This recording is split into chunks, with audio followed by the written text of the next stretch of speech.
ವೀಕ್ಷಕರೇ ನಮಸ್ಕಾರ. ನಾನು ನಿಮ್ಮ ನಾಗರಾಜ್ ಚೋಳೂರು, ಪ್ರಖ್ಯಾತ ಜ್ಯೋತಿಷಿ, ವಾಸ್ತು ಹಾಗೂ ಸಂಖ್ಯಾಶಾಸ್ತ್ರಜ್ಞರು ಮಾತನಾಡ್ತಾ ಇರ್ತಕ್ಕಂಥದ್ದು. ವೀಕ್ಷಕರೇ, ಇವತ್ತಿನ ಸಂಚಿಕೆಯಲ್ಲಿ ವೃಷಭ ರಾಶಿಯವರ ಜೂನ್ ತಿಂಗಳ ಗೋಚಾರ ಫಲಾಫಲ ಮತ್ತು ಪರಿಹಾರಗಳ ಬಗ್ಗೆ ತಿಳಿಸ್ಕೊಡ್ತಾ ಇದೆ. ವೀಕ್ಷಕರೇ, ವೃಷಭ ರಾಶಿಯವರಿಗೆ ಗುರುಬಲ ಪ್ರಾರಂಭ ಆಗಿದೆ. ಉತ್ತಮವಾದಂಥ ಸಮಯ, ಶುಭ ಕಾರ್ಯಗಳನ್ನು ಮಾಡಲಿಕ್ಕೆ, ವಿವಾಹಾದಿ ಕಾರ್ಯಗಳನ್ನು ಮಾಡಲಿಕ್ಕೆ, ಮನೆ ಕಟ್ತಕ್ಕಂಥದ್ದು, ಹೊಸ ಕಾರು, ಹೊಸ ವಾಹನಾದಿಗಳನ್ನು ತೆಗೆದುಕೊಳ್ಳಲಿಕ್ಕೆ, ಹೊಸ ಕಟ್ಟಡಗಳ ಪ್ರಾರಂಭ ಮಾಡಲಿಕ್ಕೆ, ತೆಗೆದುಕೊಳ್ಳಲಿಕ್ಕೆ, ಕ್ರಯ ವಿಕ್ರಯಕ್ಕೆ ತುಂಬ ಉತ್ತಮವಾದಂಥ ಸಮಯ ಬಂದಿದೆ. ಆದರೆ ನೀವು ಮಾಡ್ತಕ್ಕಂಥ ವ್ಯವಹಾರಗಳ ವಿಚಾರಗಳ ಬಗ್ಗೆ ಯೋಚನೆ ಮಾಡಿ ಪರಿಶೀಲಿಸಿ ಸರಿಯಾದ ನಿರ್ಧಾರಗಳನ್ನು ತೆಗೆದುಕೊಂಡು ಹೆಜ್ಜೆ ಇಡೋದು ಬಹಳ ಒಳ್ಳೆಯದು. ಹಣಕಾಸಿನ ವ್ಯವಸ್ಥೆ ನಿಮ್ಮಲ್ಲಿ ಸರಿಯಾಗಿ ಇದ್ದಾಗ ಮಾತ್ರ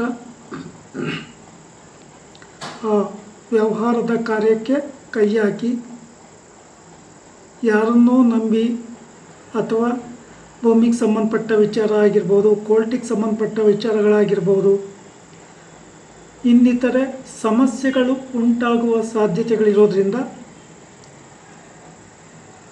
5ನೇ ಮನೆಯಲ್ಲಿ ಕುಜ ಮತ್ತು ಕೇತು ಭಗವಾನರು ಸ್ಥಿತರಾಗಿರೋದ್ರಿಂದ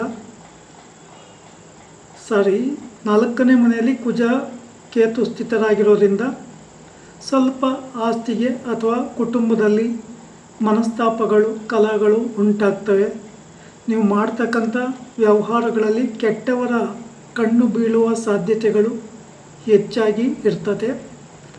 ಸಾಧ್ಯ ಆದರೆ ಶ್ರೀ ಕ್ಷೇತ್ರ ಕುಕ್ಕೆ ಸುಬ್ರಹ್ಮಣ್ಯದಲ್ಲಿ ಸರ್ಪ ಸಂಸ್ಕಾರ ಶಾಂತಿ ಹೋಮ, ಆಶ್ಲೇಷ ಬಲಿ, ನಾಗ ಪ್ರತಿಷ್ಠೆಯನ್ನು ಮಾಡಿಸಿ, ಅಥವಾ ನಿಮ್ಮ ಹತ್ತಿರದ ನಾಗನ ಸಾನ್ನಿಧ್ಯದಲ್ಲಿ ಮಂಗಳವಾರ, ಷಷ್ಠಿ, ಪಂಚಮಿಗಳೊಂದು ಅಥವಾ ಆಶ್ಲೇಷ ನಕ್ಷತ್ರ ಇರೋ ದಿನ ಅಥವಾ ಅಮಾವಾಸ್ಯೆ ಪೌರ್ಣಮಿಗಳೊಂದು ಹಾಲಿನ ಅಭಿಷೇಕ ಅಥವಾ ಎಳನೀರಿನ ಅಭಿಷೇಕ ಅಥವಾ ಪಂಚಾಮೃತದ ಅಭಿಷೇಕವನ್ನು ಮಾಡಿಸ್ತಕ್ಕಂಥದ್ದು ಬಹಳ ಉತ್ತಮ.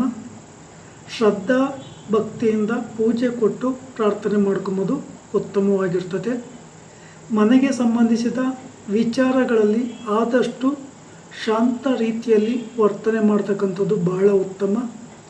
ಮನೆಯಲ್ಲಿರ್ತಕ್ಕಂಥ ಗುರು ಹಿರಿಯರಿಗೆ ಗೌರವ ಕೊಟ್ಟು ಅವರ ಸಲಹೆಗಳನ್ನು ಸ್ವೀಕಾರ ಮಾಡಿ ನೀವು ಹೆಜ್ಜೆ ಇಡೋದು ಬಹಳ ಒಳ್ಳೆಯದು.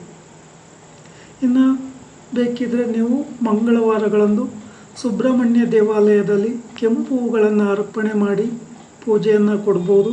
ಸುಬ್ರಹ್ಮಣ್ಯ ದೇವರಿಗೆ 9 ಸುತ್ತು ಪ್ರದಕ್ಷಿಣೆ ಹಾಕಿ ಪೂಜೆ ಕೊಡೋದ್ರಿಂದಲೂ ನಿಮಗೆ ನೆಗೆಟಿವ್ ಕಮ್ಮಿ ಆಗುತ್ತೆ.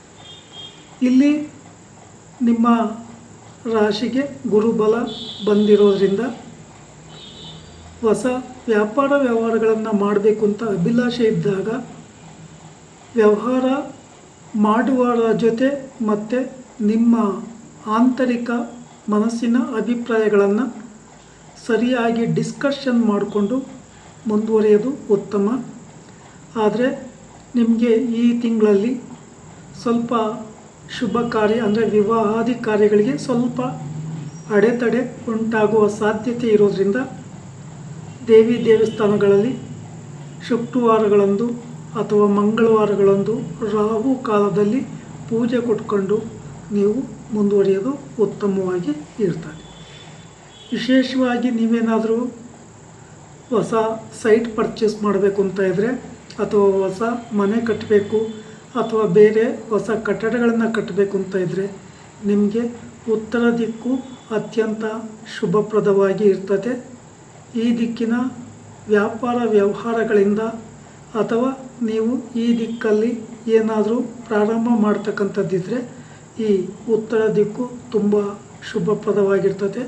ಪಶ್ಚಿಮ ದಿಕ್ಕು ಸಹ ನಿಮಗೆ ಶುಭಪ್ರದವಾಗಿ ಇರ್ತದೆ. ಆಗ್ನೇಯ ದಿಕ್ಕು ಸಹ ಶುಭಪ್ರದವೇ ನಿಮ್ಮ ಗ್ರಹಾಧಿಪತಿಯ ಬಲದ ಮೇಲೆ. ಆದರೆ ಆಯ್ಕೆ ಮಾಡ್ಕೊತಕ್ಕಂಥ ಒಂದು ಸಂದರ್ಭದಲ್ಲಿ ನೋಡಿಕೊಂಡು ಆಯ್ಕೆ ಮಾಡ್ಕೊತಕ್ಕಂಥದ್ದು ಬಹಳ ಉತ್ತಮ.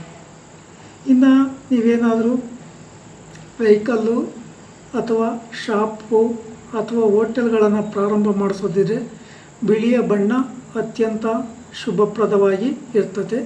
ನಿಮ್ಮ ರಾಶಿಗೆ ಅನುಗುಣವಾಗಿ ಮಿತ್ರ ರಾಶಿಗೆ ಸಂಬಂಧಪಟ್ಟಂಥ ಉದ್ಯಮದ ಹೆಸರನ್ನು ಇಟ್ಕೊಂಡು ಹೋಟೆಲ್ ಅಥವಾ ಬಟ್ಟೆ ಅಂಗಡಿ ಇನ್ನಿತರೆ ವ್ಯವಹಾರಗಳನ್ನು ಮಾಡಲಿಕ್ಕೆ ಅನುಕೂಲ ಆಗಿ ಇರ್ತದೆ. ಹೊಸ ಮಳಿಗೆಯೂ ಸಹ ನಿಮಗೆ ಆಗಿ ಬರ್ತದೆ.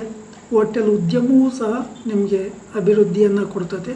ಶುಭ ಸಮಯ, ಶುಭ ದಿನದಲ್ಲಿ, ಶುಭ ಮುಹೂರ್ತದಲ್ಲಿ ನೋಡಿಕೊಂಡು ಪ್ರಾರಂಭ ಮಾಡೋದು ಬಹಳ ಒಳ್ಳೆಯದು. ವೀಕ್ಷಕರೇ, ಈ ವಿಡಿಯೋ ಇಷ್ಟ ಆಯಿತು ಅಂದರೆ ಲೈಕ್ ಮಾಡಿ, ಶೇರ್ ಮಾಡಿ, ಸಬ್ಸ್ಕ್ರೈಬ್ ಆಗಿ, ಆ ಲೈಕನ್ನು ಒತ್ತಿ, ಬೆಲ್ ಐಕನ್ ಒತ್ತಿ.